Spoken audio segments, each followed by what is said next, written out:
Hello students, तो start करते हैं हमारा chapter number 5 arithmetic progression of class 10 CBSE and NCERT. अब देखो एरिथमेटिक प्रोग्रेशन में क्या हो रहा है वो समझ लीजिए आप। सबसे पहले इसमें ऐसा होता है कि जब आप कोई ये चेन बना लेते, आपने इस तरह से कड़ी देखी होगी, ओके। ये क्या है, एक तरह से आप इसको क्या बोल सकते हो, चेन बोल सकते हो, ओके। ये चेन ही क्या है, ये एरिथमेटिक प्रोग्रेशन है, एरिथमेटिक प्रोग्रेशन। अब देखो इसको शॉर्ट में एपी भी बोलते हैं, ओके। ये पूरे चैप्टर में हम एरिथमेटिक प्रोग्रेशन बार बार ना बोल के हम क्या बोलेंगे, एपी बोलेंगे। अब देखो इसमें क्या हुआ, चेन, ये चेन हो गया। अब इसको छोड़ के आप ऐसा भी चेन हो सकते हैं,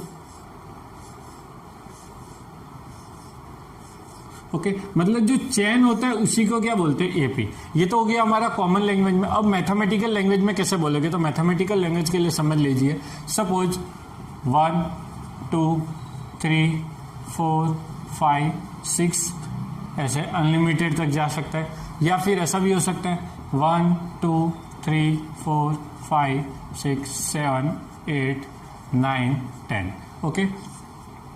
अब देखो ये मैंने दो लाइन लिखी, आप बोलोगे दोनों में फर्क क्या है, दोनों में फर्क है। क्या फर्क है, देखो ये जो जा रहा है ना ये अनलिमिटेड तक जा रहा है, ओके। तो इसको बोलेंगे इनफाइनाइट, और ये क्या हो गया, ऑब्वियसली फाइनाइट। क्यों, क्योंकि ये 10 पे जाके रुक जा रहा है। तो ये भी एपी है और ये भी एपी है, मतलब ये भी एरिथमेटिक प्रोग्रेशन है, ये भी एरिथमेटिक प्रोग्रेशन है। बट ये जो है वो क्या बोलेंगे, इनफाइनाइट एरिथमेटिक प्रोग्रेशन, और इसको क्या बोलेंगे, फाइनाइट एरिथमेटिक प्रोग्रेशन। मतलब ये आपका फाइनाइट एपी है, वो आपका इनफाइनाइट एपी है। अब एपी क्या होता है वो तो मैंने आपको बताया, चेन होता है। बट उसको मैथमेटिकल लैंग्वेज में समझने की कोशिश करोगे तो क्या होगा वो समझ लीजिए।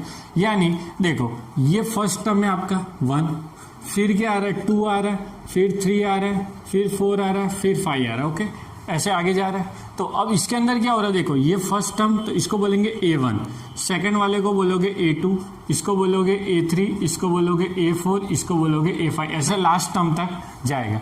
अब देखो ये जो हो रहा है ना, एपी किसको बोलते हैं, एपी मतलब जरूरी नहीं चेन, चेन के साथ साथ ये जरूर होना चाहिए कि उनके बीच का जो गैप होना चाहिए। मतलब देखो 1 और 2 के बीच में गैप कितना है, 1 का।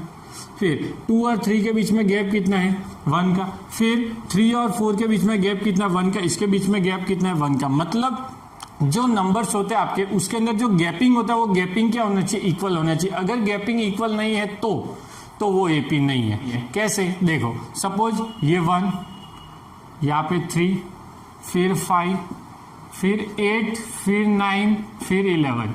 अब देखो इस तरह से आगे जाएगा। तो सोचो इन दोनों के बीच में गैपिंग कितना है, 2, ओके। इन दोनों के बीच में कितना है, 2। अगर आप 2 ही चेक करोगे तो आप बोलोगे सर ये तो एरिथमेटिक प्रोग्रेशन में, क्योंकि दोनों के बीच का क्या है, गैपिंग इक्वल है। बट यहाँ पे इक्वल देखो, यहाँ पे इक्वल है, यहाँ पे इक्वल है, पर आगे इधर देखो यहाँ पे गैपिंग कितना है, 3 का। इसके बाद गैपिंग कितना है, 1 का। इसके बाद गैपिंग कितना है, 2 का। तो क्या हो रहा है, गैपिंग इक्वल है, नहीं। अगर गैपिंग इक्वल नहीं है तो ये एरिथमेटिक प्रोग्रेशन नहीं है, मतलब ये एपी नहीं है, it is not your AP. समझ में आया। मतलब यहाँ पे ऐसा भी हो सकता है, बहुत से आपको क्वेश्चन देंगे, आपको ये पूछेंगे ये एपी है या नहीं। को फाइंड करने का एक ही फॉर्मूला है कि आप उसके बीच का क्या निकालो, डिफरेंस निकालो। अब जो याद रखना, ये डिफरेंस होता है इधर इन दोनों के बीच में, जो अब देखो ये जो डिफरेंस आया है, ये वाला इसको बोलते हैं कॉमन डिफरेंस।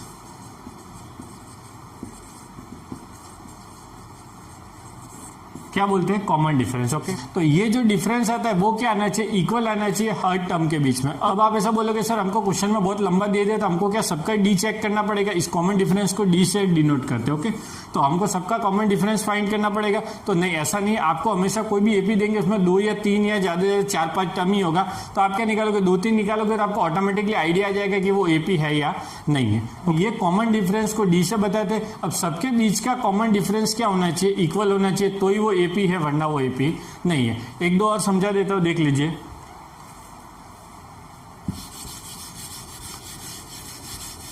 ओके, अब देखो समझ लो, आपको ये दिया 1 3 5 7 9 11। अब देखो ये आपको देखने में एपी है या नहीं है, तो समझो देखो इन दोनों के बीच का कितना 2 का गैप है, फिर देखो कितना है 2 का गैप, फिर 2 का गैप, ऐसे 2 का गैप चल रहा है, मतलब ये एपी है, ओके। अब इसको छोड़ के ऐसा आ जाए 2 4 6 8 12 14, 16। अब देखो समझने की कोशिश करो, यहाँ पे 2, 2, 2, बट यहाँ पे कितना आ गया, 4 आ गया।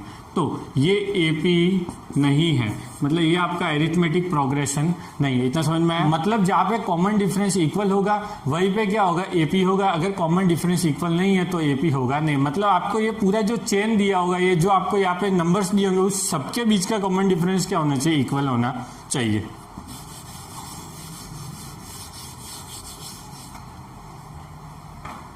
ओके अब देखो एक एग्जांपल समझाता हूँ। सपोज आपको इधर क्वेश्चन में ऐसा दे दिया, find the following is AP और नॉट। मतलब ये जो आपको क्वेश्चन दिया इसके अंदर एपी है या नहीं वो आपको फाइंड करने को बोलेंगे। आपको क्वेश्चन सपोज ऐसा हो गया 2, 4, 6 डैश डैश डैश। ओके अब आपको बोला कि एपी है या नहीं है वो आपको फाइंड करना होगा। तो वो फाइंड करने का क्या फॉर्मूला होगा, उसके लिए आप समझ लीजिए, आपको निकालना पड़ेगा कॉमन डिफरेंस। अब मैं आपको पूरा मेथड से बता रहा हूं कि किस तरह से क्वेश्चन सॉल्व होंगे। कॉमन डिफरेंस फाइंड करना। Common difference is equal to second term minus first term. तो यहाँ पे आपको डायरेक्ट जो मैंने समझा था वैसा नहीं, पर जब क्वेश्चन आएगा तो आपको क्या करना पड़ेगा, सेकंड टर्म में से फर्स्ट टर्म माइनस करो। सेकंड टर्म 4, फर्स्ट टर्म 2, क्या है आंसर 2। ओके फिर से कॉमन डिफरेंस निकालना होगा। तो अब क्या होगा, third term minus second term. अब देखो थर्ड टर्म क्या है हमारा 6, सेकेंड टर्म क्या है 4, तो आंसर क्या आ जाएगा 2। बोला आ रहा है कॉमन डिफरेंस। अब इसके आगे आपको डैश डैश दे दिया, मतलब आप समझ लो कि इसके आगे भी इसी तरह का 2, 2 का गैप आने वाला। अब जरूरी है क्या सर ये हर बार ये पूरा लिखना पड़ेगा, नहीं ये जरूरी नहीं है। इसके लिए शॉर्टकट क्या वो मैं आपको बता देता हूँ। ये जो टर्म होता है इसको बोलते हैं A1, इसको बोलेंगे A2, इसको बोलेंगे A3। जैसे जैसे आपके आगे नंबर आएंगे वैसे आप लिखोगे। तो आप सेकेंड टर्म को क्या लिख सकते हो, ऑब्वियसली A2 माइनस A1, और थर्ड टर्म वाले को क्या लिखोगे A3 माइनस A2।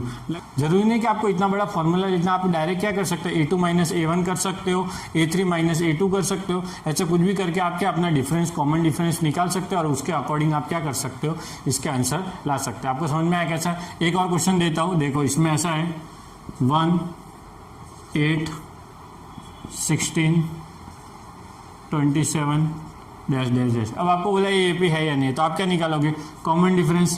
तो D इज इक्वल टू आप क्या बोल सकते हो A2 माइनस A1। बोलो A2 क्या है 8, A1 क्या है 1, आंसर क्या आ गया 7। अब फिर से D वही डिफरेंस तो वही है, हर किसी के बीच में क्या आना चाहिए, इक्वल आना चाहिए। तो फिर क्या आ रहा है 16, बट उसके लिए पहले आप फॉर्मूला लिख लो A3 माइनस A2। देखो यहाँ पे जो कंटिन्यू नंबर आते हैं ना वही, जैसे A1, A2, A3, A4। अब याद रखना हमेशा यहाँ पे A2 में से A1 ही माइनस होगा, और A3 में से A1 नहीं A2, और A4 में से A3, मतलब उसके पहले वाला नंबर ही क्या होगा, हमेशा माइनस होकर आंसर आएगा। तो देखो A3 माइनस A2, A3 क्या है 16, 16 में से 8 गया तो बोला आंसर क्या आएगा 8। बोला 8 और 7 इक्वल है, नहीं, तो कॉमन डिफरेंस इक्वल नहीं है, तो ये क्या होगा AP नहीं है। तो क्या लिखोगे, it is not in AP। AP मतलब एरिथमेटिक प्रोग्रेशन। आई होप आपको समझ में आया होगा। इसके साथ ही हमने क्या बेसिक बता दिया कि एपी क्या होता है और कैसे एपी फाइंड करते हैं। अब हम चलते हैं हमारी एक्सरसाइज की ओर।